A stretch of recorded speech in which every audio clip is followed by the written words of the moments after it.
As you may have seen in some of the videos I've done, I've recently cleaned up my Lorica segmentata because I've got a couple school visits. So I've taken it into its 4 components and I'm going to put it back together. But I thought before I did that, I could show you how it all essentially fits together and what a brilliant idea that was, or what that element of it was and the advantages that gave it. In terms of introductions, here is my Lorica segmentata, and you can see there's 1, 2, 3, 4 pieces. You've got 4 quarters. You've got the 2 upper pieces here, so you've got the 2 upper quarters. This would be as if I'm facing you, so this will be face on, if I was facing you right now, upper right and the upper left, and you can actually see how this attaches across at the front through here. You can also see these 2 pieces of leather here, 1 and 2, and what they do is they go through a buckle in the lower quarters.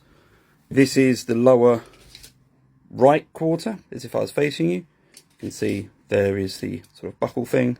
That's what it will go through. And on the other side, got the same thing.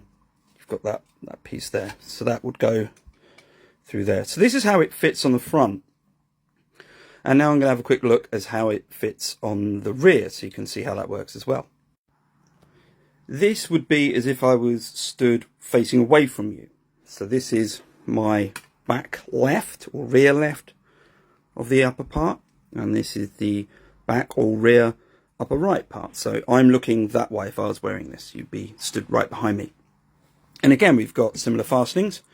You've got this here, which will be fastened by this. You can see actually that's the spot that I need to be at for this, but you can also see these two. Now these 2 pieces of leather aren't on the outside, they're actually on the inside, and that's on both of these sides here. You can see it there, and without showing too much of my spare room, you can see that as well there.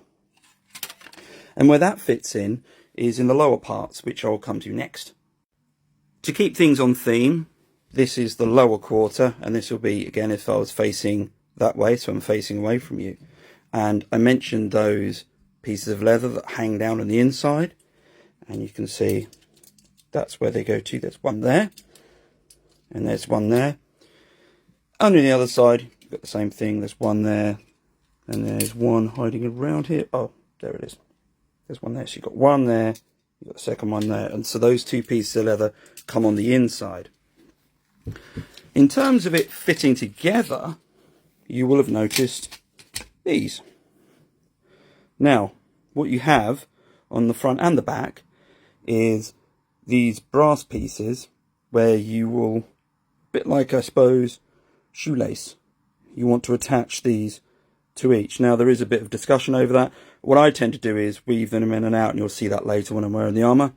I know that comes up for a bit of criticism because people say, well, what if you do a slash there and you could totally cut away the armour, and well, it's not held by that piece of leather? Then really, be honest with you, that's a fair enough criticism, but you know, I'm just trying to wear this and get this on and off as soon as I can, so it's not too much of a problem.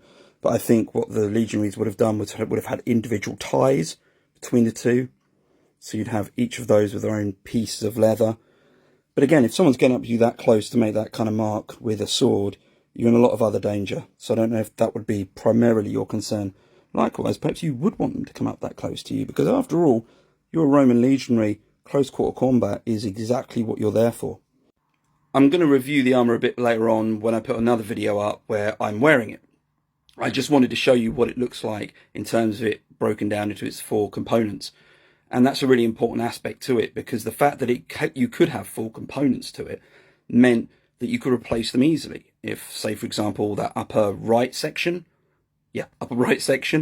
gets damaged, fine, find a new piece, slot straight in. And that was a really, really important part of the success of this armour. That was a fundamental element, that you could just replace and swap in pieces and swap out pieces when they're damaged, and you had time to repair them.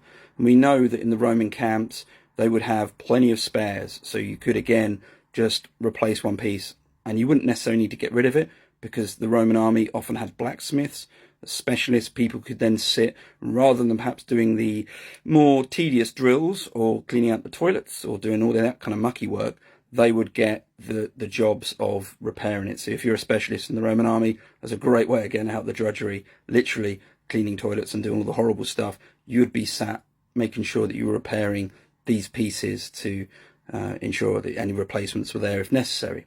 And there often were, obviously, because if you're an army on campaign, you don't want to be reliant on supply lines too much.